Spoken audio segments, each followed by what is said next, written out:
নয়, দীর্ঘ ১৯ বছর পর পর্দায় গ্যাংস্টার শিবম পণ্ডিতের ভয়ঙ্কর প্রত্যাবর্তন। পুরনো ক্ষত, ব্যাকুল ভালোবাসা আর রক্তের বদলা সবকিছু যেন এসে মিলেছে এক বিন্দুতে। ইমরান হাশমির এই প্রত্যাবর্তন কি সত্যি দর্শকের মনে জায়গা করে নিতে পারবে?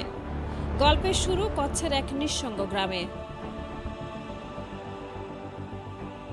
পুরনো ট্রমা আর হারিয়ে যাওয়া প্রেমিকার কবরে ফুল দিয়ে দিন শুরু করে শিবম পণ্ডিত। হঠাৎ তার জীবনে আসে এক নিষ্পাপ কন্যা শিশু, কিন্তু সেই শিশুই যখন জড়িয়ে পড়ে ভয়ঙ্কর আন্তর্জাতিক পাচার চক্রে, তখন বদলে যায় সব হিসেব। অনিচ্ছা সত্ত্বেও শিবমকে আবার পা রাখতে হয় ব্যাংককের অন্ধকার আন্ডারওয়ার্ল্ডে। এ যেন প্রিয় মানুষকে হারানো এক বাবার আরেকটি জীবন বাঁচানোর জন্য ভয়ঙ্কর যুদ্ধ। এই ছবিতে ইমরান হাশমি যেন একাই ১০০। তার চোখের বোবা রাগ, চাপা যন্ত্রণা, নিঃশব্দ হাহাকার সবকিছুতে রয়েছে আলাদা গভীরতা।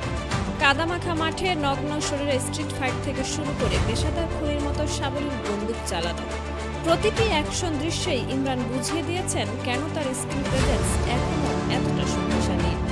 দাপুটে অভিনেত্রী শাবানা আজমিকে খলনায়িকার চরিত্রে তুলনামূলক কম সময়ে দেখা গেলেও তার ঠান্ডা গলার নিষ্ঠুর সংলাপে গায়ে কাঁটা দেওয়ার মতো অনুভূতি তৈরি হয়। অন্যদিকে দিশা পাটানির অভিনয়ের কিছুটা পানসে ভাব থাকলেও তার গ্ল্যামার ও আকর্ষণীয় উপস্থিতি দর্শকদের নজর কাড়বে নিশ্চিতভাবেই। ইমরান হাশমির ছবি মানে সুরের আলাদা এক আবহ। আওয়ারা পানের সেই মেলোডিয়াস আবহের রেশ যেন এই সিকোয়েন্সেও টিকে আছে। মন খারাপ করার সুরের পাশাপাশি কচ্ছের মায়াবী প্রান্তর আর ব্যাংককের অন্ধকার আন্ডারওয়ার্ল্ডকে ক্যামেরায় যেভাবে তুলে ধরা হয়েছে, তার ছবির সৌন্দর্য আরও বাড়িয়ে দিয়েছে। তবে সবকিছুর পরও ছবিটি পুরোপুরি নিখুঁত নয়।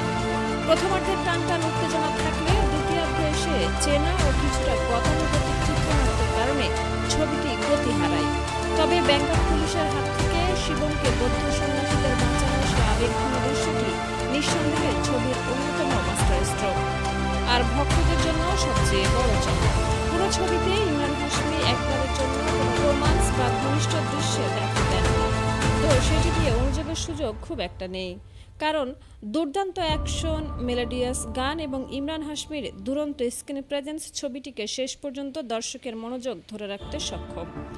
চেনা ছক, দুর্বল স্ক্রিপ্ট আর কিছুটা ধীর দ্বিতীয়ার্ধ সবকিছুর পরও